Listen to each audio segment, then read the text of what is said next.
तरह समझिया जिस तरह किताबां पढ़ी दियां ने, जिस तरह बाकी चीज़ां पढ़ी दियां ने, ग्रामर दे हिसाब नाल असीं समझ लिया, लेकिन वो आत्मा दा जो ज्ञान है, जो आत्मा दा अर्थ है, वो सानू समझ ही नहीं आया कि की लिखिया होया। सो अज उस वास्ते थोड़ा जिहा सारे नाल साझा करन वास्ते कि थोड़ा साडी अख खुले, सानू पता चले कि सानू गुरुआं ने की ज्ञान दिता है और असी उस ज्ञान नू अपने जीवन विच किस तरह उतारना है ते ओदे बारे च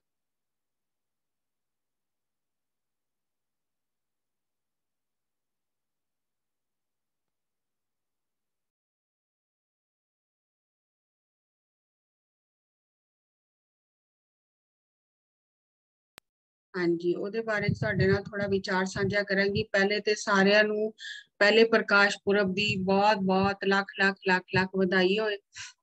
ਤੇ ਅਸੀਂ ਸਾਰੇ, ਚਾਹੇ ਇਹਦੇ ਚ ਕੋਈ ਧਰਮ ਦੀ ਗੱਲ ਨਹੀਂ ਹੈ, ਸਾਰੇ ਹੀ ਗੁਰੂ ਸਾਂਝੇ ਹੁੰਦੇ ਨੇ ਔਰ ਸਾਰੇ ਹੀ ਗੁਰਦੁਆਰੇ ਜਾਂਦੇ ਨੇ। ਔਰ ਗੁਰੂ ਅਰਜਨ ਦੇਵ ਜੀ ਨੇ, ਸ਼੍ਰੀ ਗੁਰੂ ਅਰਜਨ ਦੇਵ ਜੀ ਨੇ ਹਰੀ ਮੰਦਰ ਦੇ 4 ਦਰਵਾजे ਰੱਖੇ ਕਿ ਕੋਈ ਵੀ किसी भी जाति का, किसी भी वर्ण का व्यक्ति किसी भी रस्ते तो आ सकता है। और वही गुरुआं ने सानू सिखाया। ता श्री गुरु अर्जन देव जी 5वें गुरु ने, जिन्होंने हरिमंदर की स्थापना की। आज असी गोल्डन टैंपल ज्यादा बोलते हैं, लेकिन असल विच उसका नाम गोल्डन टैंपल नहीं है, हरि मंदिर है। ਉਹਨੂੰ ਅਸੀਂ ਗੁਰਦੁਆਰਾ ਵੀ ਨਹੀਂ ਕਹਿੰਦੇ, ਹਰੀ ਮੰਦਿਰ ਕਹਿੰਦੇ ਆ। ਉਹ ਜੋ ਨਾਮ ਰੱਖਿਆ ਗਿਆ ਉਹ ਹਰੀ ਮੰਦਿਰ ਕੀ ਹੈ, ਹਰੀ ਦਾ ਮੰਦਿਰ ਹੈ। ਔਰ ਇਸ ਮੰਦਿਰ ਵਿੱਚ ਕੋਈ ਵੀ ਆ ਸਕਦਾ। ਤੇ ਉਹਦੀ ਨੀਂਹ ਵੀ ਸ਼੍ਰੀ ਗੁਰੂ ਅਰਜਨ ਦੇਵ ਜੀ ਨੇ ਇੱਕ ਮੁਸਲਮਾਨ ਸਾਈਂ ਫਕੀਰ ਕੋਲੋਂ ਰਖਵਾਈ। ਸਾਰੇ ਅਸੀਂ ਜਾਣਦੇ ਹਾਂ ਇਹ ਸਾਰੀਆਂ ਚੀਜ਼ਾਂ।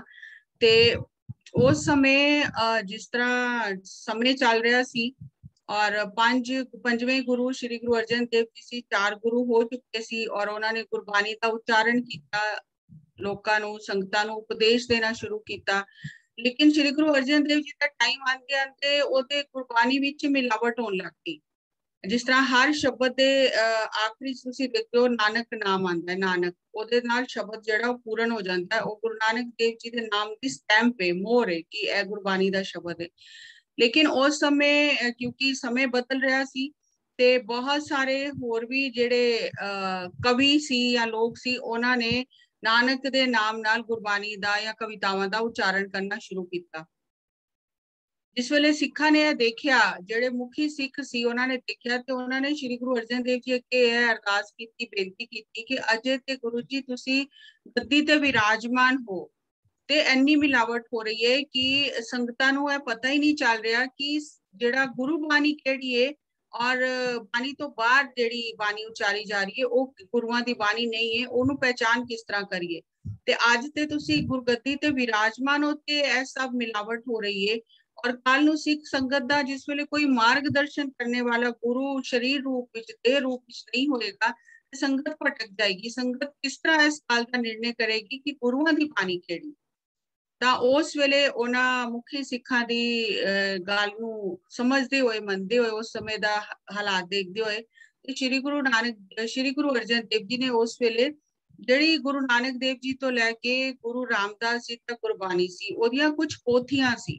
ਕਿਉਂਕਿ ਉਸ ਵੇਲੇ ਸਿੱਖ ਲਿਖ ਲੈਂਦੇ ਸੀ, ਗੁਰੂ ਲਿਖਵਾ ਦਿੰਦੇ ਸੀ ਤੇ ਉਹ ਪੋਥੀਆਂ ਉਹਨਾਂ ਨੇ ਸਾਰੀਆਂ ਇਕੱਠੀਆਂ ਕੀਤੀਆਂ। ਤੇ ਇਸ ਤਰ੍ਹਾਂ ਇਤਿਹਾਸ ਆਉਂਦਾ ਹੈ ਕਿ ਗੁਰੂ ਅਮਰਦਾਸ ਜੀ ਦੇ ਜਿਹੜੇ ਸੁਪੁੱਤਰ ਸੀ ਬਾਬਾ ਮੋਹਨ ਜੀ, ਉਹਨਾਂ ਕੋਲ ਬਾਣੀ ਜ਼ਿਆਦਾ ਸੀ ਇਕੱਠੀ ਕੀਤੀ ਹੋਈ ਜਿਹੜੀਆਂ ਪੋਥੀਆਂ ਸੀ।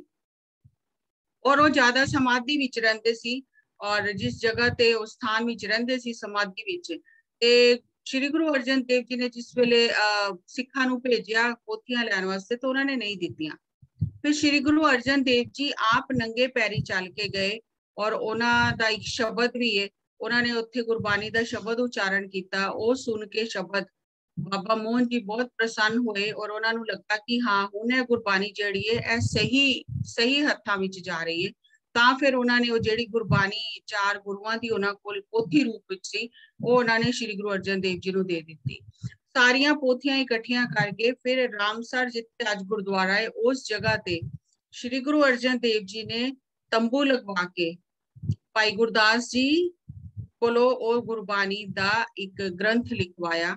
और एक सिख, मैं नाम मैनू याद नहीं आ रहा, ਉਹਨਾਂ ਦੀ ਡਿਊਟੀ ਸੀ ਕਿ ਉਹ ਕਲਮਾ ਕੱਢਦੇ ਸੀ, ਕਿਉਂਕਿ ਉਸ ਟਾਈਮ ਪੈਨ ਤੇ ਹੁੰਦੇ ਨਹੀਂ ਸੀ, ਲੱਕੜੀ ਦੀਆਂ ਕਲਮਾਂ ਹੁੰਦੀਆਂ ਸੀ, ਕਲਮਾ ਕੱਢ ਕੇ ਸ਼ਾਹੀ ਬਣਾ ਕੇ ਦਿੰਦੇ ਸੀ। ਹੁਣ ਅੱਜ ਅਸੀਂ ਦੇਖਨੇ ਆ ਕਿ ਜਿਹੜੀ ਅਸੀਂ ਇੰਕ ਯੂਜ਼ ਕਰਨੇ ਆ, ਸ਼ਾਹੀ ਯੂਜ਼ ਕਰਨੇ ਆ, ਜਰਾ ਜਿਹਾ ਪਾਣੀ ਡਿੱਗਦਾ ਹੈ, ਜਰਾ ਜਿਹਾ ਉਹ ਕਾਫੀ ਟਾਈਮ ਤੱਕ ਅਗਰ ਪਈ ਵੀ ਰਹੇ ਕਿਤਾਬ ਤੇ ਉਹ ਥੋੜੇ ਹੀ ਦਿਨਾਂ ਬਾਅਦ ਉਹ ਸਭ ਜਿਹੜੇ ਅੱਖਰ ਨੇ ਇੱਕ ਦੂਜੇ ਚ ਮਿਲ ਜਾਂਦੇ ਨੇ, ਫੈਲ ਜਾਂਦੀ ਸਾਰੀ ਸ਼ਾਹੀ। ਲੇਕਿਨ ਉਸ ਵੇਲੇ ਇੰਨਾ ਉਹਨਾਂ ਨੇ ਸਾਇੰਟੀਫਿਕਲੀ ਹਰ ਚੀਜ਼ ਨੂੰ ਕੀਤਾ। ਉਸ ਵੇਲੇ ਪੇਪਰ ਵੀ ਇਸ ਤਰ੍ਹਾਂ ਕਾਗਜ਼ ਵੀ ਨਹੀਂ ਸੀ ਮਿਲਦਾ, ਲੇਕਿਨ ਉਹ ਇੰਨਾ ਸਾਇੰਟੀਫਿਕਲੀ ਹਰ ਚੀਜ਼ ਬਣਾਈ ਗਈ, ਕਿਸ ਤਰ੍ਹਾਂ ਦਾ ਕਾਗਜ਼ ਇਸਤੇਮਾਲ ਹੋਏਗਾ, ਕਿਸ ਤਰ੍ਹਾਂ ਦੀ ਸ਼ਾਹੀ ਇਸਤੇਮਾਲ ਹੋਏਗੀ, ਤਾਂ ਕਿ ਇਹ ਜਿਹੜੇ ਅੱਖਰ ਜੋ ਲਿਖੀ ਜਾ ਰਹੀ ਹੈ ਬਾਣੀ, ਇਹ ਐਜ਼ ਇਟ ਇਜ਼ ਰਹੇ ਜਿਸ ਤਰ੍ਹਾਂ ਹੈ, ਇਹਦੇ ਵਿੱਚ ਕੁਝ ਇਸ ਤਰ੍ਹਾਂ ਨਾ ਹੋਏ ਕਿ ਕਾਫੀ ਸਮੇਂ ਬਾਅਦ ਜਿਸ ਤਰ੍ਹਾਂ ਮੰਨ ਲਓ ਕਿ ਪੇਪਰ ਸਹੀ ਨਹੀਂ ਰਿਹਾ ਜਾਂ ਲਿਖਤ ਜਿਹੜੀ ਹੈ ਉਹ ਮਿਟ ਗਈ ਜਾਂ ਇੱਕ ਦੂਜੇ ਚ ਮਿਲ ਗਈ, ਤਾਂ ਇਸ ਤਰ੍ਹਾਂ ਨਹੀਂ। ਤੇ ਉਹ ਵਿਸ਼ੇਸ਼ ਕਰਕੇ ਕਿਸੇ ਸਿੱਖ ਦੀ ਡਿਊਟੀ ਲਗਾਏਗੀ ਜਿਹੜਾ ਉਹ ਇੱਕ ਵਿਧੀ ਨਾਲ ਸ਼ਾਹੀ ਬਣਾਉਂਦਾ ਸੀ, ਕਲਮਾ ਕੱਢਦਾ ਸੀ ਤੇ ਭਾਈ ਗੁਰਦਾਸ ਜੀ ਲਿਖਦੇ ਸੀ। ਉੱਥੇ ਅੱਜ ਗੁਰਦੁਆਰਾ ਰਾਮਸਾਰੇ ਤੇ ਉਹ ਜਿਹੜੀ ਸ਼੍ਰੀ ਗੁਰੂ ਗ੍ਰੰਥ ਸਾਹਿਬ ਦੀ ਸੰਪਾਦਨਾ ਆਈ, ਉਹਦੇ ਜਿਹੜੇ ਟੋਟਲ ਅੰਗ ਨੇ, ਅਸੀਂ ਪੇਜ ਨਹੀਂ ਕਹਿੰਦੇ, ਅੰਗ ਕਹਿੰਦੇ ਆ, ਕਿਉਂਕਿ ਅਸੀਂ ਸ਼੍ਰੀ ਗੁਰੂ ਗ੍ਰੰਥ ਸਾਹਿਬ ਨੂੰ 10 ਗੁਰੂਆਂ ਦਾ, ਸਾਰੇ ਭਗਤਾਂ ਦਾ, ਜਿਨ੍ਹਾਂ ਦੀ ਬਾਣੀ ਹੈ ਉਹਨਾਂ ਦਾ ਹਾਜ਼ਰ ਨਾਜ਼ਰ ਸਰੂਪ ਮੰਨਦੇ ਹਾਂ।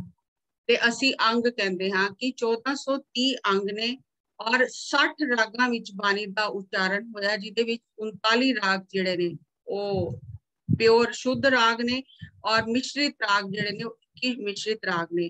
ਔਰ ਇਸ ਟਾਈਮ ਜਿਹੜੀ ਤੇ ਬਾਣੀ ਪੋਥੀਆਂ ਦੀ ਰਾਹੀਂ ਮਿਲੀ ਉਹ ਅੰਕਿਤ ਕੀਤੀ ਗਈ, ਔਰ ਜਿਸ ਵੇਲੇ ਥੋੜੀ ਬਾਣੀ ਰਾਗ ਦੇ ਹਿਸਾਬ ਨਾਲ, ਗੁਰੂਆਂ ਦੇ ਹਿਸਾਬ ਨਾਲ ਤਰਤੀਬਵਾਰ ਲਿਖ ਲੈਂਦੇ ਸੀ ਤਾਂ ਸ਼੍ਰੀ ਗੁਰੂ ਅਰਜਨ ਦੇਵ ਜੀ ਉਹਨੂੰ ਚੈੱਕ ਕਰਦੇ ਸੀ, ਔਰ ਚੈੱਕ ਕਰਕੇ ਉਹਦੇ ਬਾਅਦ ਉਹਤੇ ਲਿਖ ਦਿੰਦੇ ਸੀ ਸ਼ੁੱਧ।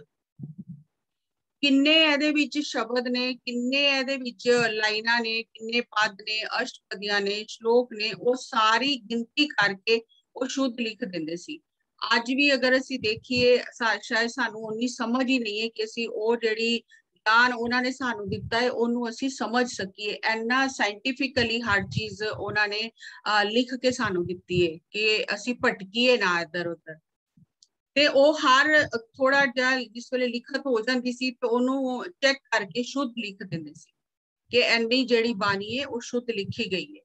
ਅੱਜ ਅਸੀਂ ਇੱਕ ਪੇਜ ਲਿਖਣਾ ਹੋਏ ਦੇਖ ਕੇ ਕਿਤਾਬ ਤੋਂ ਅਸੀਂ ਕਿੰਨੀਆਂ ਗਲਤੀਆਂ ਕਰਨੇ ਆ, ਤੇ ਉਸ ਟਾਈਮ ਉਹ ਬਾਣੀ ਉਹਨਾਂ ਨੇ ਇਸ ਤਰ੍ਹਾਂ ਲਿਖੀ ਕਿ ਜਿਸ ਤਰ੍ਹਾਂ ਆਈ, ਜਿਸ ਤਰ੍ਹਾਂ ਤਾਂ ਹੀ ਅਸੀਂ ਧੁਰ ਕੀ ਬਾਣੀ ਕਹਿੰਦੇ ਆ, ਜਿਸ ਤਰ੍ਹਾਂ ਆਈ ਉਸ ਤਰ੍ਹਾਂ ਦੀ ਉਸ ਤਰ੍ਹਾਂ ਹੀ ਉਹਨੂੰ ਕਾਗਜ਼ ਦੇ ਪੇਪਰ ਤੇ ਉਤਾਰ ਦਿੱਤਾ ਗਿਆ।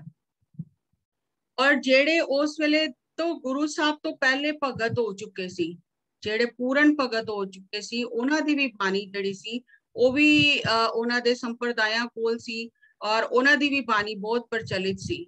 ਤਾਂ ਉਸ ਵੇਲੇ ਸ਼੍ਰੀ ਗੁਰੂ ਅਰਜਨ ਦੇਵ ਜੀ ਕੋਲ ਉਹ ਭਗਤ ਆਪ ਆਂਦੇ ਸੀ ਸੂਖਸ਼ਮ ਰੂਪ ਵਿੱਚ, ਜਿਹਨੂੰ ਅੱਜ ਅਸੀਂ ਚੈਨਲਿੰਗ ਕਹਿੰਦੇ ਹਾਂ, ਕਿ ਆ ਕੇ ਉਹ ਦੱਸਦੇ ਸੀ ਆਪਣਾ। ਤੇ ਉਹ ਚੈਨਲਿੰਗ ਉਹ ਜਿੰਨੇ ਵੀ ਭਗਤ ਉਹਨਾਂ ਤੋਂ ਸਮੇਂ ਤੋਂ ਪਹਿਲੇ ਹੋ ਚੁੱਕੇ ਸੀ, ਉਹਨਾਂ ਨੇ ਆ ਕੇ ਆਪਣੀ ਬਾਣੀ ਸ਼੍ਰੀ ਗੁਰੂ ਗ੍ਰੰਥ ਸਾਹਿਬ ਵਿੱਚ ਦਰਜ ਕਰਵਾਈ। ਔਰ ਜਿਸ ਤਰ੍ਹਾਂ ਉਹਨਾਂ ਨੇ ਉਹ ਬਾਣੀ ਉਚਾਰੀ ਸੀ, ਜਿਸ ਤਰ੍ਹਾਂ ਮੰਨ ਲਓ ਉਹ ਮਹਾਰਾਸ਼ਟਰ ਦੇ ਸੰਤ ਸੀ ਨਾਮਦੇਵ ਜੀ, ਉੱਥੋਂ ਦੀ ਲੋਕਲ ਭਾਸ਼ਾ ਵਿੱਚ ਉਹਨਾਂ ਦੀ ਬਾਣੀ, ਜਿਸ ਤਰ੍ਹਾਂ ਕਬੀਰ ਜੀ ਬਨਾਰਸ ਰਹਿੰਦੇ ਸੀ, ਉਹਨਾਂ ਦੀ ਉੱਥੋਂ ਦੀ ਲੋਕਲ ਭਾਸ਼ਾ ਦੀ ਬਾਣੀ ਹੈ। ਤੇ ਇਸ ਵਾਸਤੇ ਗੁਰਬਾਣੀ ਵਿੱਚ ਕਈ ਭਾਸ਼ਾਵਾਂ ਦਾ ਸੰਗਮ ਹੈ, ਕੋਈ ਸਿਰਫ ਗੁਰਮੁਖੀ ਨਹੀਂ ਹੈ, ਕਈ ਭਾਸ਼ਾਵਾਂ ਦਾ ਸੰਗਮ ਹੈ।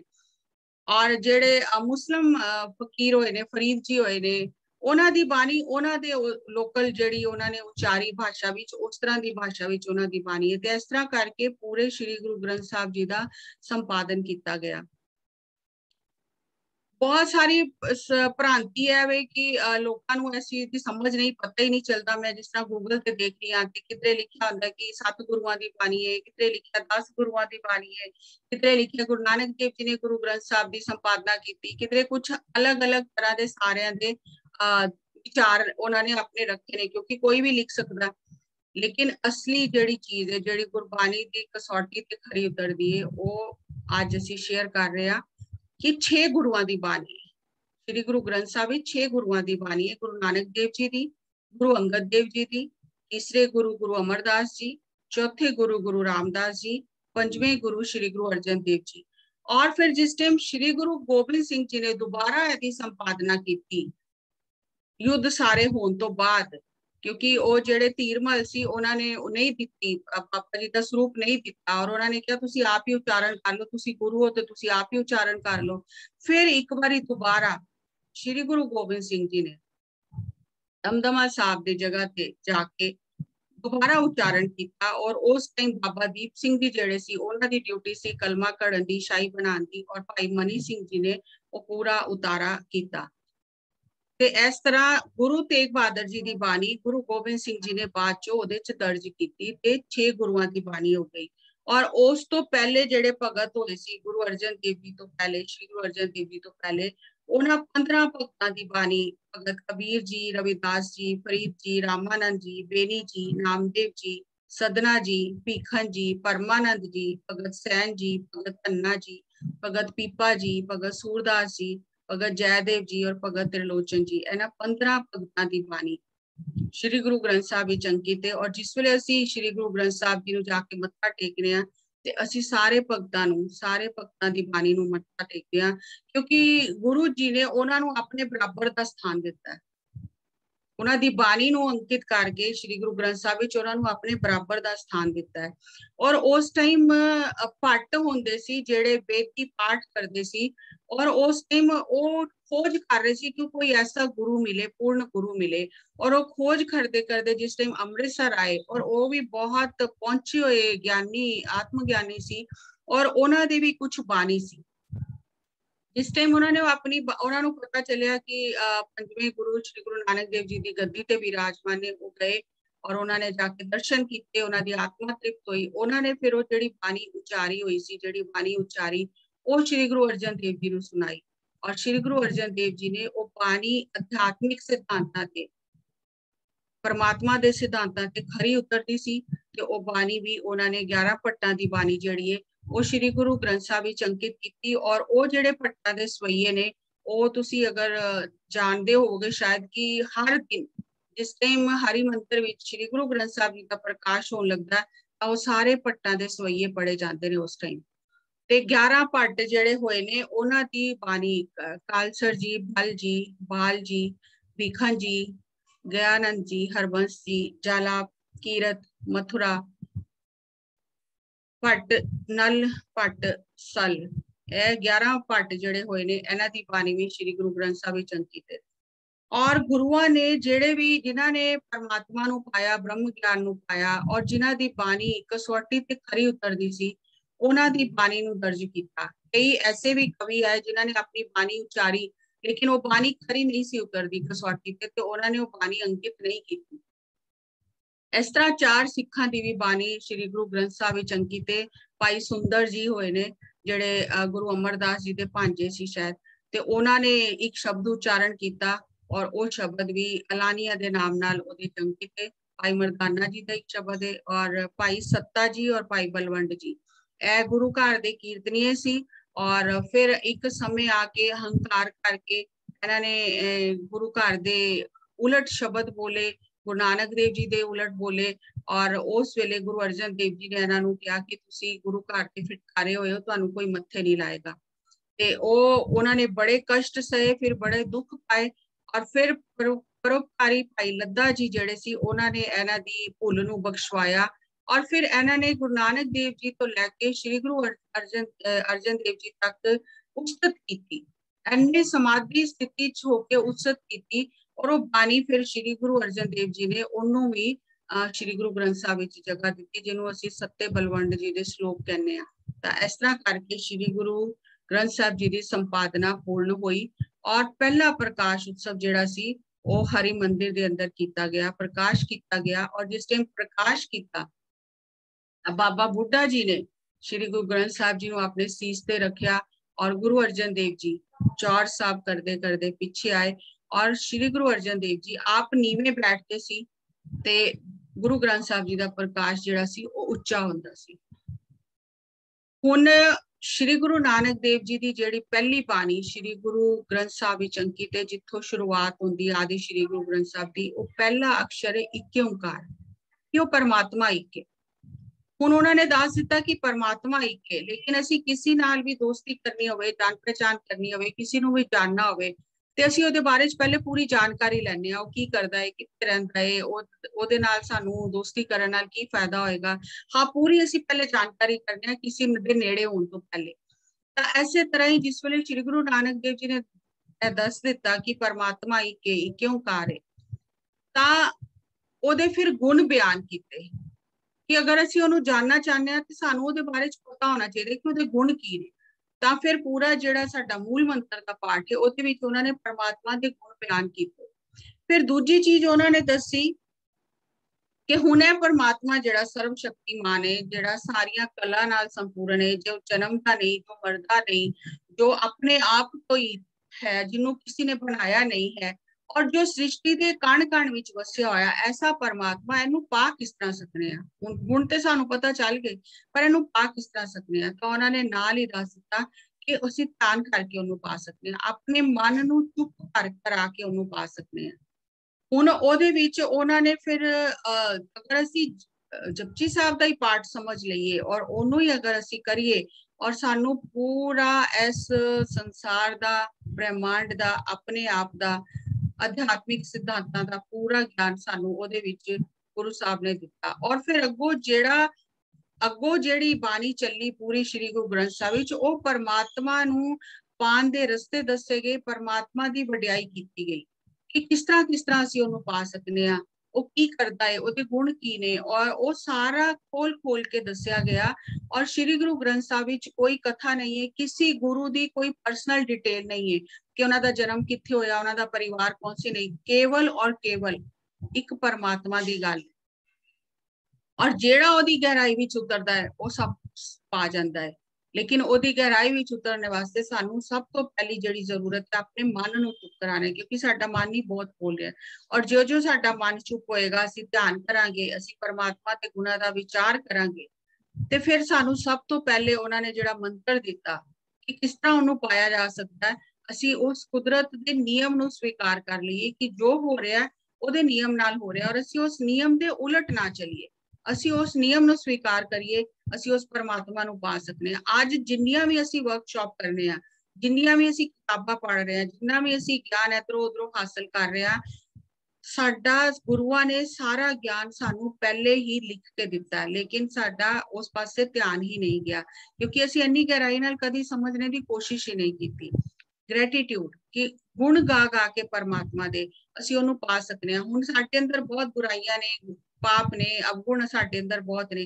ਅਗਰ ਅਸੀਂ ਅਵਗੁਣਾਂ ਦਾ ਵਿਚਾਰ ਕਰਦੇ ਰਵਾਂਗੇ, ਉਹ ਵਧਦੇ ਜਾਣਗੇ, ਕਿਉਂਕਿ ਇੱਥੇ ਉਹਨਾਂ ਨੇ ਪ੍ਰਿੰਸੀਪਲ ਇਹ ਦਿੱਤਾ ਕਿ ਜਿਸ ਪਾਸੇ ਸਾਡਾ ਧਿਆਨ ਹੁੰਦਾ ਹੈ ਉੱਧਰ ਸਾਡੀ ਊਰਜਾ ਚਲੀ ਜਾਂਦੀ ਹੈ, ਉਹੀ ਚੀਜ਼ਾਂ ਬਦਲਣ ਲੱਗ ਜਾਂਦੀਆਂ। ਤੇ ਅਸੀਂ ਕੀ ਕਰਨਾ, ਅਸੀਂ ਪਾਪਾਂ ਵੱਲ, ਅਵਗੁਣਾਂ ਵੱਲ ਧਿਆਨ ਨਹੀਂ ਦੇਣਾ, ਅਸੀਂ ਪਰਮਾਤਮਾ ਦੇ ਗੁਣਾਂ ਵੱਲ ਧਿਆਨ ਕਰੀਏ, ਕਿਉਂਕਿ ਜਿਹਦੇ ਗੁਣਾਂ ਵੱਲ ਅਸੀਂ ਧਿਆਨ ਕਰਦੇ ਹਾਂ ਅਸੀਂ ਉਹਦੇ ਜਿਹੇ ਬਣ ਜਾਂਦੇ ਹਾਂ।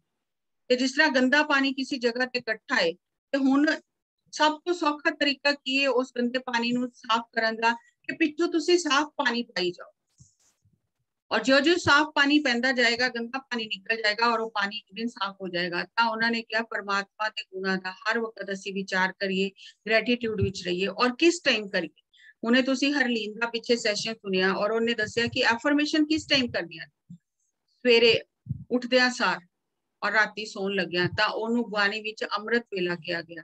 ਔਰ ਫਿਰ ਇਹ ਦੱਸਿਆ ਗਿਆ ਕਿ ਇਹ ਜੋ ਵੀ ਤੂੰ ਪਸਾਰਾ ਦੇਖ ਰਿਹਾ ਹੈ, ਇਹ ਕੁਝ ਰਹਿਣ ਵਾਲਾ ਨਹੀਂ ਹੈ, ਇਹ ਸਭ ਇੰਪਰਮਾਨੈਂਟ ਹੈ, ਇਹ ਟੈਂਪਰੇਰੀ ਹੈ, ਕੁਝ ਵੀ ਸਥਾਈ ਨਹੀਂ ਹੈ। ਆਤਮਾ ਸਥਾਈ ਹੈ, ਸਰੀਰ ਨੇ ਇੱਥੇ ਹੀ ਰਹਿ ਜਾਣਾ ਹੈ। ਤੇ ਜਨਮ ਤੋਂ ਪਹਿਲੇ ਜੀਵਨ ਕੀ ਹੈ, ਲਾਈਫ ਬਿਫੋਰ ਡੈਥ ਕੀ ਹੈ, ਲਾਈਫ ਆਫਟਰ ਡੈਥ ਕੀ ਹੈ, ਮਰ ਕੇ ਕੀ ਹੋਏਗਾ, ਆਤਮਾ ਕਿੱਥੇ ਜਾਏਗੀ, ਪੂਰਾ ਗਿਆਨ ਸਾਨੂੰ ਗੁਰੂਆਂ ਨੇ ਦਿੱਤਾ। ਔਰ ਉਹਦਾ ਰਸਤਾ ਦੱਸਿਆ ਜੋ ਅੱਜ ਅਸੀਂ ਸੁਣਦੇ ਹਾਂ ਕਿ ਸੁਣਨਾ ਚਾਹੀਦਾ। ਤਾਂ ਜਪਜੀ ਸਾਹਿਬ ਦੇ ਅੰਦਰ ਸ਼੍ਰੀ ਗੁਰੂ ਨਾਨਕ ਦੇਵ ਜੀ ਨੇ 4 ਪੌੜੀਆਂ ਸੁਣਨੇ ਦੀਆਂ ਉਚਾਰੀਆਂ ਕਿ ਸੁਣਦੇ ਕਿਸ ਤਰ੍ਹਾਂ ਬੰਦਾ ਪਰਮਾਤਮਾ ਨੂੰ ਪਾ ਲੈਂਦਾ। ਫਿਰ ਉਹਨੂੰ ਮੰਨਣਾ, ਜੋ ਸੁਣਿਆ ਉਹਨੂੰ ਮੰਨਣਾ, ਨਿਧਿਆਸਨ ਜਿਹਨੂੰ ਕਹਿੰਦੇ ਨੇ, ਉਹਦਾ ਫਿਰ ਅਭਿਆਸ ਕਰਨਾ, ਪ੍ਰੈਕਟਿਸ ਕਰਨਾ। ਸੁਣ ਵੀ ਲਿਆ, ਮੰਨ ਵੀ ਲਿਆ, ਲੇਕਿਨ ਉਸ ਰਸਤੇ ਤੇ ਚੱਲੇ ਨਹੀਂ ਤਾਂ ਕਿਸ ਤਰ੍ਹਾਂ ਪਹੁੰਚਾਂਗੇ। ਫਿਰ ਅਸੀਂ ਉਸ ਰਸਤੇ ਤੇ ਚਲਦੇ ਉਹ ਸਮਾਧੀ ਸਥਿਤੀ, ਉਹ ਸਾਰੇ ਸਮਾਧਾਨ ਦੀ ਸਥਿਤੀ, ਬਿਲਕੁਲ ਸ਼ਾਂਤ ਮਨ ਸਾਡਾ ਹੋ ਜਾਏ ਜਿਹਦੇ ਚ ਕੋਈ ਹਲਚਲ ਨਾ ਹੋਵੇ, ਤਾਂ ਅਸੀਂ ਉਸ ਰਸਤੇ ਤੇ ਚੱਲ ਕੇ ਉਸ ਮਨ ਦੀ ਅਵਸਥਾ ਨੂੰ ਪਾ ਸਕਨੇ ਆ, ਸਹਿਜ ਵਿੱਚ ਰਹਿ ਸਕਨੇ ਆ। ਔਰ ਉਹਦੇ ਚ ਉਹਨਾਂ ਨੇ ਸਿਧਾਂਤ ਦਿੱਤੇ ਜਿਹੜੇ ਅੱਜ ਅਸੀਂ ਸਪਿਰਚੁਅਲ ਸਾਇੰਸ ਦੇ ਪ੍ਰਿੰਸੀਪਲ ਸਮਝ ਰਹੇ ਆ, ਉਹ ਸਿਧਾਂਤ ਉਹਨਾਂ ਨੇ ਦਿੱਤੀ ਕਿ ਹਰ ਇੱਕ ਕਣ ਕਣ ਵਿੱਚ ਚੇਤਨਾ ਹੈ। इंसान आत्मा आंदी है, जन्म लैंदी है, फिर पुनर्जन्म लैंदी है, फिर वो कर्मां दे चक्कर विच बंध जाती है। इस तरह ही हौली हौली अगे वधदी है, अपनी प्रगति नूं वधांदी है, साध संगत करदी है और अभ्यास करदी है, पाठ पूजा करदी है, ध्यान करदी है, अपनी प्रगति नूं वधांदी है। और परमात्मा दी सृष्टि विच कोई अंत नहीं है, हर चीज बेअंत है, बेअंत है, बेअंत है। ਉਹਦੀ सृष्टि ਦਾ कभी ਅਸੀਂ किन्ना भी अगे वध जाइए, किन्ना भी सानू ज्ञान मिल जाए, ਅਸੀਂ ਉਹਦਾ ਅੰਤ ਨਹੀਂ ਪਾ ਸਕਦੇ। ਔਰ ਉਹਦੇ ਵਿੱਚ ਉਹਨਾਂ ਨੇ ਦੱਸਿਆ ਜਪਜੀ ਸਾਹਿਬ ਦੇ ਪਾਠ ਵਿੱਚ ਕਿ ਅਸਲ ਯੋਗ ਕੀ ਹੈ। ਜਿਸ ਵੇਲੇ ਯੋਗੀਆਂ ਨਾਲ ਉਹਨਾਂ ਦੀ ਵਾਰਤਾਲਾਪ ਹੋਈ ਤਾਂ ਦੱਸਿਆ ਅਸਲੀ ਯੋਗ ਇਹ ਨਹੀਂ ਹੈ ਕਿ ਅਸੀਂ ਕੱਪੜੇ ਬਦਲ ਲਈਏ, ਅਸੀਂ ਮੁੰਦਰਾ ਪਾ ਲਈਏ ਔਰ ਸੰਸਾਰ ਛੱਡ ਕੇ ਜੰਗਲਾਂ ਵਿੱਚ ਬੈਠ ਜਾਈਏ, ਪਹਾੜਾਂ ਤੇ ਬੈਠ ਜਾਈਏ, ਉਹ ਯੋਗ ਨਹੀਂ ਹੈ। ਯੋਗ ਅਸਲੀ ਹੈ ਵੇ ਕਿ ਅਸੀਂ ਮਨ ਨੂੰ ਸਾਧਨਾ ਹੈ, मन नू जितना है। संसार नू जितना आसान है लेकिन मन नू जितना औखा है। ताई क्या मन जीते जग जीत, जिन्हें मन जीत लिया उन्हें सब कुछ जीत लिया, उन्हें सब कुछ पा लिया। असली योग की है ओदा भी सारा वृतांत दिता। और फिर दस्या कि यह धरती स्कूल है, ਅਸੀਂ ਸਾਰੇ ਸਕੂਲ ਚ ਪੜਨ ਆਏ ਆ ਔਰ ਅਸੀਂ ਕੀ ਪੜਨ ਆਏ ਆ, ਸਾਡੀ ਆਤਮਾ ਦੀ ਯਾਤਰਾ ਕੀ ਹੈ ਤੇ ਉਹਦੇ ਬਾਰੇ ਵਿੱਚ ਵੀ ਉਹਨਾਂ ਨੇ ਦੱਸਿਆ ਕਿ ਧਰਮ ਖੰਡ ਹੈ, ਇੱਥੇ ਅਸੀਂ ਧਰਮ ਕਮਾਣ ਆਉਂਦੇ ਹਾਂ, ਗਿਆਨ ਸਿੱਖਣ ਆਉਂਦੇ ਹਾਂ, मेहनत करन आते हैं। श्रम खंड की मेहनत करके अगे बढ़ना है। कोई ऐसा सिस्टम नहीं है कि कोई आके सानू कुछ देगा घोल के पिलाएगा ते असीं पार हो जावांगे, नहीं। मेहनत नाल धर्म कमाना है, धर्म नाल करदे नाल सानू ज्ञान नाल समझ आएगी कि साडा धर्म की है। फिर असीं मेहनत करांगे, कर्म करांगे, उस रस्ते ते चलांगे। ਅਸੀਂ ਸੱਤੇ ਲੋਕ ਜਿਹਨੂੰ ਅੱਜ ਅਸੀਂ ਸੁਣਦੇ ਹਾਂ, ਸੱਚਖੰਡ ਦੀ ਯਾਤਰਾ ਦਾ ਦੱਸਿਆ, ਵਰਣਨ ਕੀਤਾ ਕਿ ਇਹ ਆਤਮਾ ਦੀ ਯਾਤਰਾ ਦੇ 5 ਖੰਡ ਨੇ और 5 खंडा विचों यात्रा करते करते अपने अंतिम पड़ाव ते आत्मा पहुंच जाती है और मुक्त हो जाती है। और फिर केवल मुक्ति नहीं होती, वो कईयां नूं नाल लैके मुक्त कर देती है। और 7 अक्टूबर 1708 विच श्री गुरु गोबिंद सिंह जी ने पुरियाई गद्दी श्री गुरु ग्रंथ साहब नूं सौंप दित्ती और सिखां नूं यह हुक्म किया कि अज तो बाद कोई देह विच गुरु नहीं होएगा, शरीर रूप विच गुरु नहीं होएगा, अज तो बाद शब्द ही तुहाडा गुरु है। और जो भी तुसी मार्गदर्शन लेना है, तुसी शब्द तुहानू मार्गदर्शन करेगा। जिस वेले तुसी गुरु ग्रंथ साहब अगे मत्था टेकोगे, अरदास करोगे, हुक्मनामा लोगे तो तुहानू तुहाडे उस जो भी तुहाडा प्रश्न है ओदा उत्तर श्री गुरु ग्रंथ साहब तो मिलेगा। ਤਾਂ ਉਹਨਾਂ ਨੇ ਦੇਹਧਾਰੀ ਗੁਰੂ ਦੀ ਪਰੰਪਰਾ ਨੂੰ ਉੱਥੇ ਖਤਮ ਕਰ ਦਿੱਤਾ ਤੇ ਸ਼ਬਦ ਨੂੰ ਗੁਰੂ, ਔਰ ਇਹ ਹੁਕਮ ਕੀਤਾ ਕਿ ਸਭ ਸਿੱਖਣ ਕੋ ਹੁਕਮ ਹੈ ਗੁਰੂ ਮਾਨਿਓ ਗ੍ਰੰਥ, ਕਿ ਅੱਜ ਤੋਂ ਗੁਰੂ ਗ੍ਰੰਥ ਹੀ ਤੁਹਾਡਾ ਆਦਿ ਜੁਗਾਦੀ ਤੱਕ ਗੁਰੂ ਗ੍ਰੰਥ ਸਾਹਿਬ ਜਿਹੜਾ ਤੁਹਾਡਾ ਮਾਰਗਦਰਸ਼ਨ ਕਰਨਗੇ। ਹੁਣ ਇੱਕ ਹੋਰ ਥੋੜੀ ਜੀ ਅਸੀਂ ਇੱਥੇ ਜਿਸ ਤਰ੍ਹਾਂ ਜਪਜੀ ਸਾਹਿਬ ਦੀ ਗੱਲ ਕੀਤੀ, ਜਪਜੀ ਸਾਹਿਬ ਵਿੱਚ 38 ਪੌੜੀਆਂ ਨੇ और उन्हां 38 पौड़ियां नूं तुसीं इंज समझो कि जिस तरह एक एक पौड़ी सानू चढ़ना सिखाया गया। और फिर श्री गुरु नानक देव जी ने सारा अध्यात्म उस पाठ जपजी साहब के पाठ विच सारा अध्यात्म सानू समझा के, सारे नियम समझा के, सारे अध्यात्मिक सिद्धांत समझा के कि आत्मा की करन आई है, की उन्हें सीखना, सारा कुछ दस के फिर उन्होंने एक श्लोक जिहड़ा है वो उच्चारण किया कि किधरे असीं भुल गए होइए और सानू एक बार फिर याद आ जाए। जिस तरह असी पूरा चैप्टर पढ़ने और फिर असी उस चैप्टर का एक सारांश बना लेने। उस तरह श्री गुरु नानक देव जी ने सानू एक बार फिर वो सारांश रूप में सानू दिता कि असी भूल ना जाइए। असी इन्ना सारा कुछ पढ़ लिया और असी समझ लिया लेकिन यह ना हो कि असी भूल जाइए। तो उन्होंने सारांश रूप में सानू समझाया कि पवन गुरु पानी पिता, air is the Guru, water is the father and earth is the great mother. ਜਿਹਨੂੰ ਅੱਜ ਅਸੀਂ ਸਮਝ ਰਹੇ ਹਾਂ ਕਿ ਸਵਾਸ ਹੀ ਸਾਡਾ ਗੁਰੂ ਹੈ। ਸਵਾਸਾਂ ਨਾਲ ਜੁੜ ਕੇ ਅਸੀਂ ਆਪਣੇ ਅੰਦਰ ਦੀ ਯਾਤਰਾ ਕਰ ਰਹੇ ਹਾਂ, ਆਪਣੇ ਗੁਰੂ ਨੂੰ ਢੂੰਡ ਰਹੇ ਹਾਂ, ਆਪਣੇ ਗੁਰੂ ਨਾਲ ਜੁੜ ਰਹੇ ਹਾਂ। ਹੁਣ ਇਹ ਪਾਣੀ ਪਿਤਾ ਕੀ ਹੈ? ਪਵਨ ਗੁਰੂ ਤੇ ਸਾਨੂੰ ਸਮਝ ਆ ਗਿਆ ਪਾਣੀ ਪਿਤਾ ਕੀ ਹੈ। ਇਹ ਪਾਣੀ ਜਿਹੜਾ ਅਸੀਂ ਧਰਤੀ ਤੇ ਦੇਖ ਰਹੇ ਹਾਂ, ਅਸੀਂ ਇਹਨੂੰ ਅਗਰ ਸਮਝੀਏ ਕਿ ਇਹ ਪਿਤਾ ਤਾਂ ਸਹੀ ਨਹੀਂ। ਪਾਣੀ ਪਿਤਾ ਹੈ ਜਿਸ ਵੇਲੇ ਅਸੀਂ ਸਵਾਸਾਂ ਨਾਲ ਇੱਕ ਹੋ ਜਾਂਦੇ ਹਾਂ ਔਰ ਸਾਨੂੰ ਜੋ ਬ੍ਰਹਿਮੰਡ ਦੀ ਊਰਜਾ ਮਿਲਦੀ ਹੈ और वो ब्रह्मांड की ऊर्जा जिहड़ी एक लिक्विड फॉर्म विच जिन्हों असीं अमृत कहने आ, वो जिस वेले लिक्विड फॉर्म विच वो ऊर्जा सानू मिलदी है, वो जिहड़ी अमृत रूपी पानी जिहड़ा आकाश तो आंदा है, जिहड़ा आकाश गंगा कहा जा सकता है, जिहड़ा वो पानी जिहड़ा परमात्मा के द्वार दा अमृत है वो पिता है। वो जिस वेले सानू मिलदा है और असी इस धरती मां ते जीवन जी रहे हाँ तां ए पवन और पानी ए दोनों मिलके धरती ते साडा जीवन चलांदे हन। और दिन और रात ਇਹ ਸਾਨੂੰ ਦੋ केयर टेकर ਦਿੱਤੇ ਨੇ परमात्मा ने, जिन्हां दी गोद विच असी इस संसार रूपी अपने जीवन ਨੂੰ खेलते हाँ। और जो भी असी करते हाँ अच्छा या बुरा वो धर्म दे शीशे थले, धर्म दे प्रकाश थले देखा जाता है। आत्मा ने संसार से जाके धर्म कमाया कि अधर्म किया। कोई उत्थे जज नहीं बैठा जिहड़ा देखेगा और तुहानू सजावां लगाएगा, नहीं।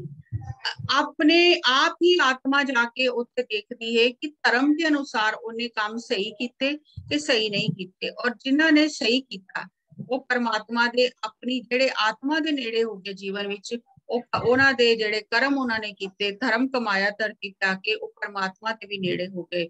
और फिर जिन्हां ने अधर्म किया वो अपनी यात्रा विच अपने तो भी दूर हो गए, परमात्मा तो भी दूर हो गए। और जिन्हां ने उस परमात्मा दा ध्यान किया, उदा नाम जपिया, उदा सिमरन किया, परमात्मा विच अपनी लिव नूं जोड़िया, दिन रात मेहनत की, ऐ नहीं कि 10 मिनट 15 मिनट, पूरा उन्होंने इत्थे निचोड़ सानू दिता कि दिन रात जिन्हां ने उस पासे मेहनत की, पसीना खून पसीना जिन्हों असीं कहने बहाया, दिन रात जिन्हां ने परमात्मा नूं पाण दी मेहनत की, उसे पासे अपने मन नूं ला के रखिया।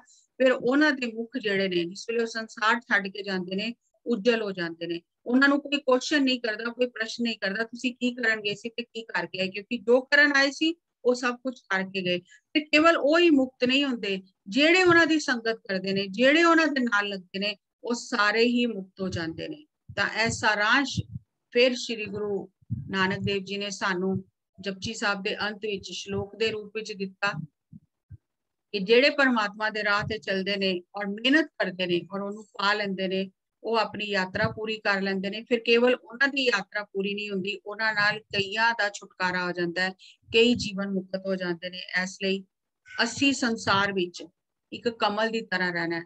जिस तरह चिक्कड़ विच कमल चिक्कड़ तो उच्चा उठ के रहिंदा है और अपनी पूरी सुंदरता नाल शोभा नाल अपनी अपनी सुंदरता नूं संसार विच फैलांदा है, खुशबू नूं संसार विच फैलांदा है। असी भी इस तरह अपने स्वासां नाल लिख होके, पवन गुरु नाल लिख होके और वो आकाश गंगा, वो ब्रह्मांड दा जो अमृत है उन्नू ग्रहण करके असी अपना धरती ते जीवन जीए, अच्छे शुभ कर्म करिए और असी कमल की तरह यह जीवन जी के आप भी मुक्त हो जाइए। ते साडे नाल जेड़े होर भी साडे संपर्क विच आन, साडे नेड़े आन, उन्हां नूं भी इस रस्ते की सोझी होवे और वो भी अपनी आत्मा की यात्रा पूरी करन। जो भी मैनू थोड़ा बहुत पता चलिया, समझ आया, मैं तुहाडे सारिआं नाल शेयर कीता। तुहानू सारिआं नूं अज प्रकाश पुरब दी एक बारी फिर बहुत बहुत वधाई होवे।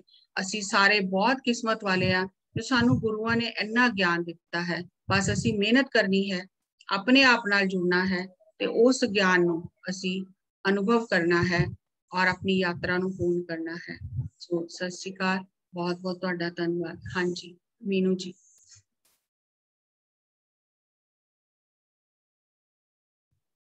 अनम्यूट करो।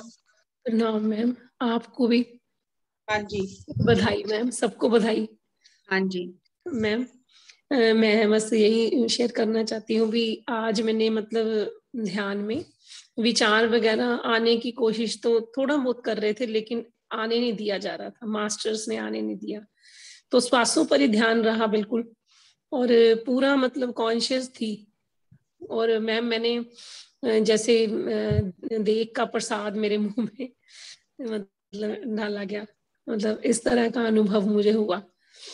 तो मतलब दिखा कुछ और लेकिन मुंह में जब गया तो देख का मैम आज तो सुबह सुबह मेरा तो निहाल हो गई मैम। पहले से हम वैसे हिंदू धर्म को चाहे बिलोंग करती हूँ, पर मैम मेरा झुकाव जो है इधर ज्यादा अच्छा लगता था। मतलब जैसे गुरुद्वारे जाना या मतलब पाठ मेरे सिस्टर ने बताया था मैम, मतलब सुखमनी साहब जी का पाठ करो आप। उसके बाद में मुझे जपजी साहब जी का पाठ करने के लिए कहा गया, बस मैंने 1-2 पाठ किए, फिर मुझे ध्यान की तरफ आ गई मैं साथ के साथ ही। मुझे रास्ता मतलब दिया, मैं फास्ट नहीं कर सकती थी पाठ, पंजाबी मुझे आती है पर मैं कर नहीं सकती थी, मैं थोड़ा थोड़ा करती थी मैम, जैसे मतलब थोड़ा कर लिया, थोड़ी देर बाद कर लिया, ऐसे करके थोड़ा करती थी। तो मैम उसके बाद मुझे रास्ता मिला मैम ध्यान का, और बहुत ही सुंदर मतलब रास्ता है, तो इधर मैं लग गई मैम। तो बहुत अच्छा एक्सपीरियंस ਤੁਸੀਂ शेयर किया आज ਤੁਹਾਨੂੰ आज ਤੇ। बहुत मेरा इधर जो झुकाव है ना, जैसे आपने आज समझाया, मेरी बहुत बातें क्लियर हुई, बहुत ज्यादा। तो ਹਾਂਜੀ मतलब मेरा झुकाव इधर ही है। ਤੁਹਾਨੂੰ मतलब ਤੇ आज प्रसाद मिल गया, बहुत बहुत बधाई होवे जी। आपको भी थैंक यू मैं जी, थैंक यू जी। हाँ आपके जी, आपके मैम। थैंक यू जी। हाँ जी जीत सिंह जी,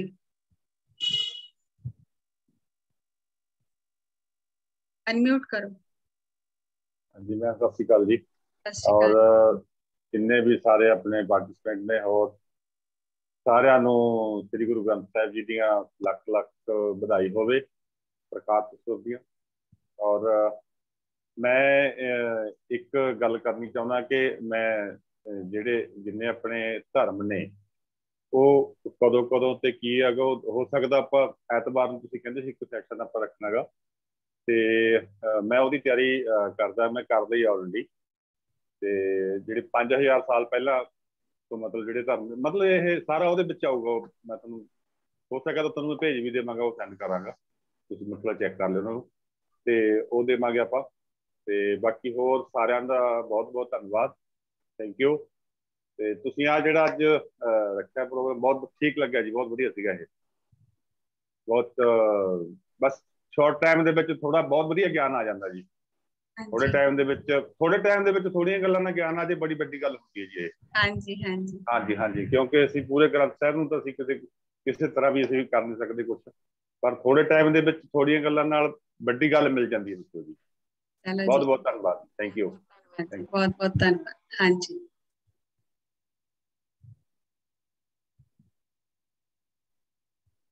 हाँ गगनदीप जी, ਤੁਸੀਂ ਕੁਝ ਕਹਿਣਾ ਚਾਹੁੰਦੇ? ਅਨਮਿਊਟ ਕੀਤਾ ਤੁਸੀਂ।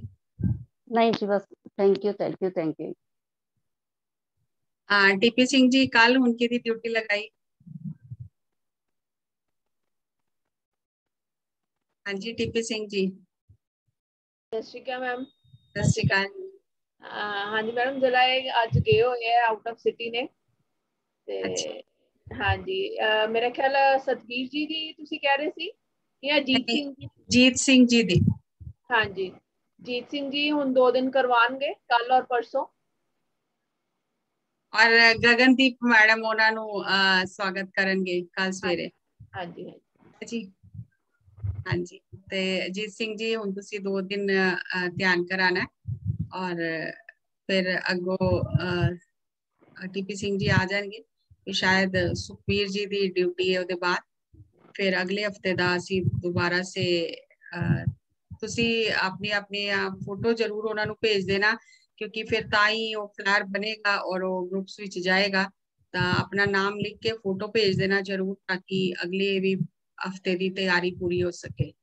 तो मेरे ख्याल क्वेश्चन ते कोई नहीं है, किसी का हैंड रेज नहीं है। तो आज असी सैशन इत्थे ही क्लोज करने। देखो सानू सरबजीत कौर जी। सरबजीत जी ने हैंड रेज किया है। हाँ जी अनम्यूट करो। सत श्री अकाल मैडम। हाँ जी सत श्री अकाल जी। हाँ जी मैडम, मैं भी अज ध्यान का अनुभव दसना तुहानू। जो ध्यान च बैठी मैनू भी पहले से तुसी क्या मैं ध्यान कराना है, ਤੁਹਾਡਾ मैं नाम भूल गई, गलती लग गई, मैं सतबीर समझदी रही। ਤੁਹਾਨੂੰ मैं उस दिन भी क्या अपनी फोटो तुसी भेजो। मैं भेज दी। हाँ नाम लिख के भेजो, क्योंकि सानू नाम दी थोड़ा जा मिक्स हो गया नाम ਤੁਹਾਡਾ के किसी को नाल ते पता नहीं चलिया। ਤਾਂ ठीक है फिर ਹੁਣ तुसी अपना भेज दो। ठीक है जी। हाँ जी ਹੁਣ ਦੱਸੋ। हाँ जी ध्यान विच मैं देखा मैम, जिवें मैं बैठी हाँ किते इंतजार कर रही हाँ किसी चीज़ का, जिवें बस वगैरह का आपां इंतजार करते हैं, ऐदां बैठी हाँ किसी घर दे अगे। उत्थे मैनू एक बच्चा आके ना थाल दे विच जिवें प्रशाद, दलिया ते सेवियां तीनों चीज़ां मिक्स करके दे गया। मैं कहा यह की है? कहंदा आंटी जिद्दों मैनू भुख लगी सी तुसीं भी मैनू दित्ता सी, अज तुसीं खा लो। ते भी मैं हैरान हो गई, मैनू तो मैं क्या याद नहीं बेटा मैं तेन कदों दिता सी।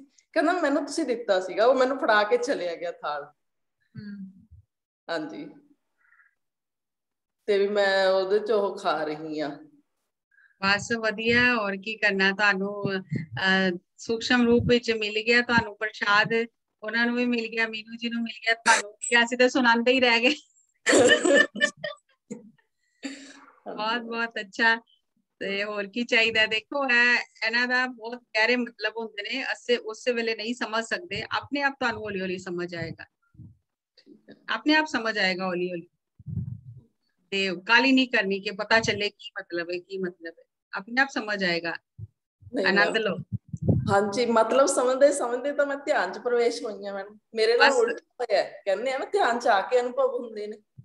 ਮੈਨੂੰ ਪਹਿਲਾਂ ਸਾਰੇ ਅਨੁਭਵ ਹੋ ਗਏ, ਮਤਲਬ ਪਤਾ ਨਹੀਂ ਸੀ ਉਹਨਾਂ ਦਾ ਮਤਲਬ, ਲੱਭਦੀ ਲੱਭਦੀ ਮੈਂ ਧਿਆਨ ਚ ਆ ਗਈ। ਮੈਨੂੰ ਪਤਾ ਹੀ ਨਹੀਂ ਸੀ, ਸ਼ਾਇਦ ਮੇਰਾ ਪਹਿਲਾਂ ਤੋਂ ਧਿਆਨ ਹੋ ਰਿਹਾ ਸੀ, ਪਰ ਮੈਨੂੰ ਪਤਾ ਨਹੀਂ ਲੱਗਿਆ ਮਤਲਬ ਕੀ ਹੋ ਰਿਹਾ ਸੀ। ਠੀਕ ਹੈ, ਵਧੀਆ। ਕੋਈ ਪਹਿਲੇ ਧਿਆਨ ਵਿੱਚ ਆ ਜਾਂਦਾ, ਅਨੁਭਵ ਬਾਅਦ ਚ ਹੁੰਦੇ ਨੇ। ਮੈਨੂੰ ਅਨੁਭਵ ਹੋ ਰਹੇ ਹੁੰਦੇ, ਸਮਝ ਨਹੀਂ ਆਉਂਦਾ ਕੀ ਹੋ ਰਿਹਾ, ਫਿਰ ਉਹ ਧਿਆਨ ਵਿੱਚ ਆ ਜਾਂਦੇ ਨੇ। ਇਹ ਸਭ ਚੀਜ਼ਾਂ ਜੁੜੀਆਂ ਨੇ। ਜਿਸ ਵੇਲੇ ਸਾਡਾ ਟਾਈਮ ਆ ਜਾਂਦਾ ਨਾ, ਉਸ ਵੇਲੇ ਦਰਵਾਜ਼ੇ ਖੁੱਲ ਜਾਂਦੇ ਨੇ, ਚਾਹੇ ਕਿਸੇ ਵੀ ਤਰੀਕੇ ਨਾਲ ਖੁੱਲੇ, ਦਰਵਾਜ਼ਾ ਖੁੱਲ ਹੀ ਜਾਂਦਾ। ਤੋ ਟਾਈਮ ਆ ਗਿਆ ਤੇ ਆਪਣੇ ਆਪ ਅਸੀਂ ਉਸ ਜਗ੍ਹਾ ਤੇ ਪਹੁੰਚ ਜਾਂਗੇ। ਤੋ ਸਾਰਿਆਂ ਦਾ ਬਹੁਤ ਬਹੁਤ ਧੰਨਵਾਦ, ਤੁਸੀਂ ਸ਼ੇਅਰ ਕੀਤਾ, ਤੁਹਾਡਾ ਬਹੁਤ ਬਹੁਤ ਧੰਨਵਾਦ। ਹਰਪ੍ਰੀਤ ਜੀ, ਤੁਸੀਂ ਕੁਝ ਕਹਿਣਾ ਚਾਹੋਗੇ? ਹੈਪੀ ਹਰਪ੍ਰੀਤ। ਹੈਲੋ। ਹਾਂਜੀ, ਸਤਿ ਸ਼੍ਰੀ ਅਕਾਲ ਮੈਮ। ਸਤਿ ਸ਼੍ਰੀ ਅਕਾਲ ਜੀ। ਸਾਰੀ ਸੋਲ ਫੈਮਿਲੀ ਨੂੰ ਬਹੁਤ ਪਿਆਰ ਭਰੀ ਸਤਿ ਸ਼੍ਰੀ ਅਕਾਲ, ਤੇ ਸਾਰਿਆਂ ਨੂੰ ਬਹੁਤ ਸਾਰੀਆਂ ਮੁਬਾਰਕਾਂ ਅੱਜ ਦੇ ਪ੍ਰਕਾਸ਼ ਪਰਵ ਦੀਆਂ। ਮੈਂ ਸਿਰਫ ਥੈਂਕ ਯੂ ਹੀ ਕਰਾਂਗੀ, ਤੁਹਾਡਾ ਵੀ ਤੇ ਮੈਮ ਨੇ ਜਿਹੜਾ ਮੈਡੀਟੇਸ਼ਨ ਕਰਵਾਇਆ ਉਹਨਾਂ ਦਾ ਵੀ ਬਹੁਤ ਬਹੁਤ ਥੈਂਕ ਯੂ। ਅੱਜ ਦੀ ਜਿਹੜੀ ਤੁਸੀਂ ਨੌਲੇਜ ਦਿੱਤੀ ਹੈ, ਇਹਨੂੰ ਮੈਂ ਦੁਬਾਰਾ ਤੋਂ ਫੇਰ ਦੇਖਾਂਗੀ, ਦਿਨ 'ਚ ਚੰਗੀ ਤਰ੍ਹਾਂ ਧਿਆਨ ਨਾਲ ਦੁਬਾਰਾ ਸੁਣਾਂਗੀ। ਸੋ ਮੈਂ ਤੇ ਥੈਂਕ ਯੂ ਹੀ ਕਰਦੀ ਹਾਂ। Deep gratitude. ਥੈਂਕ ਯੂ ਜੀ, ਥੈਂਕ ਯੂ, ਥੈਂਕ ਯੂ। ਮੈਂ ਵੀ ਦੇਖੋ, ਮੈਂ ਵੀ ਇੰਨੇ ਸਾਲ ਪਾਠ ਕਰਦੀ ਰਹੀ, ਸਭ ਕਰਦੀ ਰਹੀ, ਲੇਕਿਨ ਕਦੀ ਕੁਝ ਸਮਝ ਨਹੀਂ ਆਇਆ। ਇਹ ਸਿਰਫ ਧਿਆਨ ਵਿੱਚ ਆ ਕੇ, ਔਰ ਉਹ ਵੀ ਹੁਣ ਧਿਆਨ ਵਿੱਚ ਆ ਕੇ ਹੁਣ ਇਸ ਪਾਸੇ ਧਿਆਨ ਜਾਂਦਾ ਤੇ ਸਮਝ ਆਂਦੀ ਕਿ ਸਾਨੂੰ ਕਿੰਨਾ ਕੁਝ ਦਿੱਤਾ ਗਿਆ, ਔਰ ਅਸੀਂ ਅੱਖਾਂ ਬੰਦ ਕਰਕੇ ਜੀਵਨ ਜੀ ਰਹੇ ਹਾਂ। ਤੇ ਇਹ ਤੇ ਬਹੁਤ, ਅਗਰ ਅਸੀਂ ਕਹੀਏ ਕਿ ਬਹੁਤ ਸਾਡੀ ਸਮਝ ਜਿਹੜੀ ਬਹੁਤ ਛੋਟੀ ਹੈ, ਔਰ ਗਿਆਨ ਬਹੁਤ ਜ਼ਿਆਦਾ ਹੈ, ਬਹੁਤ ਜ਼ਿਆਦਾ ਗਿਆਨ ਹੈ। ਸਾਡੀ ਸਮਝ ਬਹੁਤ ਛੋਟੀ ਹੈ, ਫਿਰ ਵੀ ਜਿੰਨਾ ਵੀ ਪਹਿਲੇ ਮੈਨੂੰ ਲੱਗਦਾ ਸੀ ਮੈਂ ਤੇ ਇੰਨੀ ਗੁਣਵਾਨ ਨਹੀਂ ਆ, ਇੰਨਾ ਮੈਨੂੰ ਕਥਾ ਨਹੀਂ, ਇੰਨਾ ਪਤਾ ਨਾ ਗੁਰਬਾਣੀ ਦਾ ਇੰਨਾ ਮੈਂ ਖੋਜ ਕੀਤੀ ਹੈ, ਤੇ ਮੈਂ ਕਿਉਂ ਕਰਾਂ ਗੱਲ, ਮੈਨੂੰ ਨਹੀਂ ਕਰਨੀ ਚਾਹੀਦੀ। ਲੇਕਿਨ ਜੋ ਮੈਂ ਗੂਗਲ ਤੇ YouTube ਤੇ ਦੇਖਿਆ ਕਿ ਇੰਨੀ ਗਲਤ ਇਨਫੋਰਮੇਸ਼ਨ ਹੈ, ਇੰਨੀ ਗਲਤ ਇਨਫੋਰਮੇਸ਼ਨ ਹੈ। ਅਗਰ ਕੋਈ ਬੰਦਾ ਢੂੰਡਣਾ ਵੀ ਚਾਹੇ ਤੇ ਸੱਚੀ ਗੱਲ ਉਹਨੂੰ ਸੱਚ ਪਤਾ ਹੀ ਨਹੀਂ ਚੱਲ ਸਕਦਾ। ਉਹਨੂੰ ਕਿਸ ਤਰ੍ਹਾਂ, ਤੇ ਜੋ ਮੈਨੂੰ ਥੋੜਾ ਬਹੁਤ ਪਤਾ ਹੈ, ਬਚਪਨ ਤੋਂ ਮੈਂ ਸਿੱਖਿਆ, ਜੋ ਮੈਨੂੰ ਥੋੜਾ ਬਹੁਤ ਪਤਾ ਹੈ, ਘੱਟੋ ਘੱਟ ਉਹਨਾਂ ਤੇ ਮੈਨੂੰ ਦੱਸਣਾ ਹੀ ਚਾਹੀਦਾ। ਤੇ ਮੈਂ ਉਸ ਵਾਸਤੇ ਕੋਸ਼ਿਸ਼ ਕਰਨੀ ਆ ਕਿ ਸਹੀ ਜਿਹੜੀ ਇਨਫੋਰਮੇਸ਼ਨ ਹੈ, ਸਹੀ ਜਿਹੜੀ ਗੱਲ ਹੈ, ਉਹ ਸਾਰਿਆਂ ਦੇ ਸਾਹਮਣੇ ਰੱਖੀ ਜਾਏ, ਤਾਂ ਕਿ ਸਾਨੂੰ ਸਮਝ ਆਏ, ਅਸੀਂ ਆਪਣੇ ਆਪ ਦੀ ਖੋਜ ਕਰੀਏ, ਔਰ ਸਾਨੂੰ ਸਮਝ ਆਏ ਕਿ ਗੁਰੂਆਂ ਨੇ ਸਾਨੂੰ ਦਿੱਤਾ ਕੀ ਹੈ। ਬਹੁਤ ਬਹੁਤ ਸਾਰਿਆਂ ਦਾ ਧੰਨਵਾਦ। ਅੱਜ ਅਸੀਂ ਸੈਸ਼ਨ ਨੂੰ ਇੱਥੇ ਕਲੋਜ਼ ਕਰਦੇ ਹਾਂ, ਫਿਰ ਕੱਲ ਮਿਲਾਂਗੇ ਨਵੀਂ ਊਰਜਾ ਨਾਲ, ਤੇ ਧਿਆਨ ਕਰਾਂਗੇ, ਅੰਤਰ ਯਾਤਰਾ ਕਰਾਂਗੇ, ਔਰ ਜਿੰਨਾ ਜ਼ਿਆਦਾ ਧਿਆਨ ਕਰਾਂਗੇ ਓਨੀ ਸਾਨੂੰ ਅੰਦਰੋਂ ਗਹਿਰਾਈ ਸਮਝ ਆਏਗੀ। ਦੇਖੋ ਗੁਰੂਆਂ ਨੇ, ਗੁਰੂ ਹਰਗੋਬਿੰਦ ਜੀ ਨੇ ਜਿਸ ਟਾਈਮ ਸਿੱਖਾਂ ਨੇ ਕਿਹਾ ਕਿ ਤੁਸੀਂ ਸਾਨੂੰ ਇਹਦੇ ਅਰਥ ਕਰਕੇ ਦੱਸੋ ਗੁਰਬਾਣੀ ਦੇ, ਕਿਉਂਕਿ ਸਾਡੀ ਸਮਝ ਵਿੱਚ ਨਹੀਂ ਆਉਂਦੀ ਗੁਰਬਾਣੀ, ਸਾਨੂੰ ਨਹੀਂ ਸਮਝ ਆ ਰਹੀ, ਤੁਸੀਂ ਤੇ ਦੱਸ ਦਿੱਤਾ ਸਭ ਕੁਝ, ਪਰ ਸਾਡੇ ਪੱਲੇ ਨਹੀਂ ਪੈ ਰਿਹਾ, ਤੇ ਤੁਸੀਂ ਸਾਨੂੰ ਇਹਦੇ ਅਰਥ ਕਰਕੇ ਦੱਸੋ। ਤੇ ਉਹਨਾਂ ਨੇ ਗੁਰਬਾਣੀ ਦੇ ਅਰਥ ਕਰਕੇ ਦੱਸੇ, ਜਿਸ ਤਰ੍ਹਾਂ ਸਤਸੰਗ ਵਿੱਚ ਰੋਜ਼ ਉਹਨਾਂ ਨੇ ਕੀਰਤਨ ਤੋਂ ਬਾਅਦ ਅਰਥ ਕਰਨੇ, ਕਥਾ ਕਰਕੇ ਦੱਸੀ। ਤੇ ਉਸ ਟਾਈਮ ਸਿੱਖਾਂ ਨੇ ਕਿਹਾ ਕਿ ਜੋ ਤੁਸੀਂ ਸਾਨੂੰ ਦੱਸਿਆ ਅਸੀਂ ਇਹਨੂੰ ਲਿਖ ਲੈਂਦੇ ਹਾਂ, ਜਿਸ ਤਰ੍ਹਾਂ ਸ਼੍ਰੀ ਗੁਰੂ ਗ੍ਰੰਥ ਸਾਹਿਬ ਜੀ ਦਾ ਤਿਆਰ ਕੀਤਾ ਹੈ ਬੀੜ, ਇਸ ਤਰ੍ਹਾਂ ਅਸੀਂ ਅਰਥਾਂ ਦਾ ਵੀ ਲਿਖ ਲੈਂਦੇ। ਤਾਂ ਗੁਰੂ ਜੀ ਨੇ ਮਨਾ ਕਰਤਾ ਕਿ ਲਿਖਣਾ ਨਹੀਂ। ਮੈਂ ਸਿੱਖਾਂ ਨੂੰ ਕਿਸੇ ਸੀਮਾ ਵਿੱਚ ਨਹੀਂ ਬੰਦਣਾ, ਜਿੰਨੇ ਗਹਿਰੇ ਆਪਣੇ ਅੰਦਰ ਜਾਣਗੇ, ਜਿਤਨੀ ਖੋਜ ਕਰਨਗੇ, ਓਨੀ ਜ਼ਿਆਦਾ ਹੀਰੇ ਮੋਤੀ ਹੱਥ ਲੱਗਣਗੇ, ਓਨੀ ਸਮਝ ਆਏਗੀ, ਤੇ ਉਹਨਾਂ ਨੇ ਨਹੀਂ ਲਿਖਣ ਦਿੱਤਾ। ਇਸੇ ਤਰ੍ਹਾਂ ਦਸਮ ਪਾਤਸ਼ਾਹ ਨੇ ਜਿਸ ਵੇਲੇ ਦੁਬਾਰਾ ਸ਼੍ਰੀ ਗੁਰੂ ਗ੍ਰੰਥ ਸਾਹਿਬ ਦਾ ਸੰਪਾਦਨ ਕੀਤਾ ਦਮਦਮਾ ਸਾਹਿਬ ਗੁਰਦੁਆਰੇ ਦੇ ਸਥਾਨ ਤੇ, ਤਾਂ ਉਹਨਾਂ ਨੇ ਉਹ ਕਥਾ ਕੀਤੀ ਨਾਲ ਨਾਲ, ਜਿਹੜੀ ਵੀ ਬਾਣੀ ਲਿਖੀ ਜਾਂਦੀ ਸੀ ਫਿਰ ਉਹਦੀ ਕਥਾ ਕੀਤੀ ਜਾਂਦੀ ਸੀ ਨਾਲ ਨਾਲ। ਤੇ ਸ਼ਾਇਦ 40 ਸਿੰਘ ਸੀ ਜਿਨ੍ਹਾਂ ਨੇ ਉਹ ਕਥਾ ਸੁਣੀ ਗੁਰੂ ਜੀ ਦੇ ਮੁਖਾਰਬਿੰਦ ਤੋਂ, ਤੇ ਉਹਨਾਂ ਨੇ ਬਹੁਤ ਕਿਹਾ ਕਿ ਸਾਨੂੰ ਇਹ ਲਿਖ ਲੈਣ। ਤਾਂ ਗੁਰੂ ਜੀ ਨੇ ਕਿਹਾ ਨਹੀਂ, ਲਿਖਣਾ ਨਹੀਂ, सीमा विच नहीं बंधना, क्योंकि इन्ने ही अज तक जो भी किया वो इन्नी जो तुहानू दस्या गया इन्ना मैं जानदा, लेकिन जो जो कोई गहरा जाएगा हो सकता कोई इस तो भी अगे जान सके, ते सीमा विच नहीं बंधना। ते इस वास्ते उन्होंने एदी कथा लिखी नहीं, लिखवाई नहीं कि अपनी खोज असी आप करिए ते सानू अपने अंदरों अर्थ समझ आएंगे। असी अगर आज किसी ने टीका लिखिया गुरु ग्रंथ साहब पे या किसी पाठ पे, जपजी साहब पे, सुखमनी साहब पे, असी टीका पढ़ लांगे, थोड़ा बहुत सानू अखरां दे अर्थ समझ आ जाएंगे, लेकिन आत्मा नाल की अर्थ है, आत्मा दा की ज्ञान है, वो समझ नहीं आएगा। वो अखरां विच लिखिया ही नहीं होया। वो तुहानू समझ आएगा जिसले तुसी अपने अंदर गहरे जाओगे, अंदरों तुहाडी ऊर्जा वधेगी, उस ऊर्जा दे बराबर जिसले तुहाडा कनैक्शन बन जाएगा, फिर तुहानू समझ आएगी कि असल विच एहदे विच मैसेज की है। ते असी क्यों इन्ना भटक रहे हैं? क्योंकि असी पढ़ी ते जा रहे हैं, रट्टी ते जा रहे हैं, ऊर्जा नहीं वधा रहे। ते असी ग्रामर दे हिसाब नाल, शब्दां दे हिसाब नाल हर चीज समझना चाहते हैं, ते साडी यात्रा ते शब्द तो नहीं, शब्द की यात्रा है। शब्दां नूं ते नाल लैके असीं जा ही नहीं सकते, असीं ते मन नूं खाली करके ले जाना, असीं भरी जा रहे हैं, भरी जा रहे हैं। ते इस वास्ते जो जो खाली होवांगे त्यो सानू उस ऊर्जा दी, उस ज्ञान दी, परमात्मा दी अपनी समझ पेगी। तां इस वास्ते ध्यान असीं ज्यादा करना है। इस वास्ते मैं जिहड़ा सवेर दा सैशन है इहदे च पक्का नियम रखिया है कि 1 घंटा ते ध्यान होना ही होना, चाहे असीं गलबात घट करिए पर ध्यान असीं 1 घंटा करना है। और पूर्णमाशी ते और अमावस्या ते मस्या ते असीं 1.5 घंटा ध्यान करना है, क्योंकि वो टाइम जिहड़ा हुंदा वो साडी एनर्जी नूं वधाउण दा बहुत वधिया टाइम है। ते इस वास्ते जिसले भी तुहानू टाइम मिले, असीं ग्रुप विच ते मेडिटेशन कर ही रहे हां, पर घर भी तुहानू जिसले टाइम मिले जरूर ध्यान करो, क्योंकि ध्यान तो बिना असीं समझ नहीं सकते कोई भी। बहुत बहुत सारिਆਂ ਦਾ ਧੰਨਵਾਦ। सो स्वीटी जी ਅਸੀਂ ਸੈਸ਼ਨ ਨੂੰ ਇੱਥੇ ਕਲੋਜ਼ ਕਰਨੇ ਆ। Thank you, thank you, thank you. Thank you दीदी, थैंक यू जी, थैंक यू वेरी मच।